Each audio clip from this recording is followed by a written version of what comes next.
Eccoci qua, mister. Un pareggio tutto sommato dal punto di vista del Pravis hanno detto giusto, dal punto di vista di Portogruaro con diverse palle gol sbagliate forse no.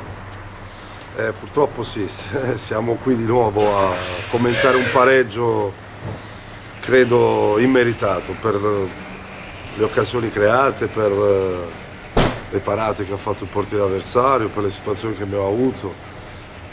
Prendiamo un gol da una punizione, poi diventa difficile, abbiamo recuperato, abbiamo avuto diverse situazioni, però non concretizziamo e vengono fuori questi pareggi che praticamente non servono a nulla. Quindi io sono arrabbiato, questa volta sono arrabbiato perché insomma ci voleva quel pizzico di cinismo davvero in più, ci abbiamo lavorato, ne abbiamo parlato, però ancora una volta siamo qui a commentare 2 punti persi. Qualcuno ha detto che vale di più una partita vinta e una persa che 2 pareggi di fila, anche se ci sarebbe da obiettare. Lei come la pensa in questo caso?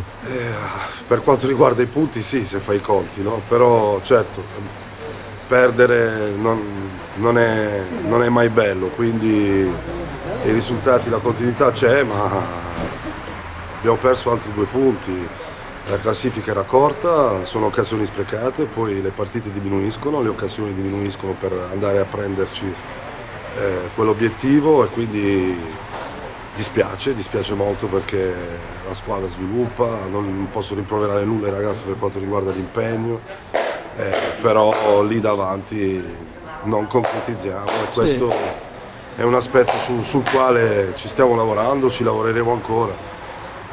Perché, ripeto, le partite poi passano, l'obiettivo poi rischia di allontanarsi ed è un peccato, perché la squadra ha tutti i mezzi per fare di più.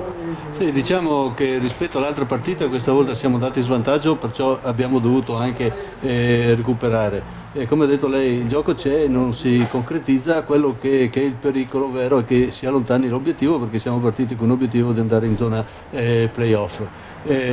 C'era fino a 2 domeniche fa una classifica molto corta, questi 2 pareggi ci complicano un po' la vita ma non ci escludono. No, assolutamente, il cammino fortunatamente ancora ci sono le possibilità per rientrare, però ora basta, bisogna fare i 3 punti, bisogna concretizzare il volume di gioco e quindi adesso tutti testa bassa al lavoro perché tempo non ne possiamo più perdere. Allora già da domenica in trasferta diamo appuntamento a tutti che si vedrà un Portogruaro che andrà a caccia di 3 punti. Sì, se la squadra è arrabbiata come lo sono io sicuramente. Grazie mister. Grazie.